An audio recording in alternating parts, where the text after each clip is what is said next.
Hello everyone, আসসালামু আলাইকুম। আজকে আমি আপনাদেরকে শর্ট টাইমের মধ্যে খুব লোভনীয় স্বাদে তেলাপিয়া মাছ ভুনা করে দেখাবো। আর এভাবে তেলাপিয়া মাছ ভুনা করলে কিন্তু খেতে আসলেই অসাধারণ লাগবে। প্রথমে আমি মাছগুলো ভেজে নেব। আর এই মাছগুলো আমি আগে থেকে হলুদ আর লবণ দিয়ে মাখিয়ে রেখেছিলাম। এখন একটা একটা করে তেলের মধ্যে দিয়ে মাছগুলো ভেজে নেব। আর মাছ ভাজার আগে তেলটা কিন্তু অবশ্যই ভালোভাবে তেপে নেবেন।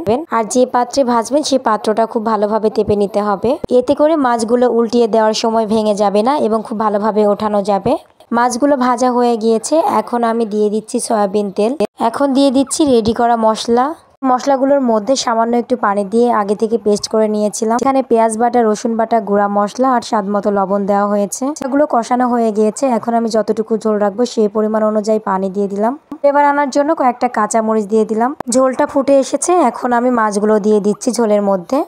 অনেকে কিন্তু তেলাপিয়া মাছ পছন্দ করে না, তবে এভাবে রান্না করলে সেও কিন্তু খেতে পছন্দ করবে। তো হয়ে গেল লোভনীয় স্বাদে তেলাপিয়া মাছ ভুনা করা। আর ভিডিওটা আপনাদের কেমন লেগেছে অবশ্যই কিন্তু কমেন্টের মাধ্যমে জানিয়ে দেবেন। ভালো থাকবেন, সুস্থ থাকবেন। আসসালামু আলাইকুম।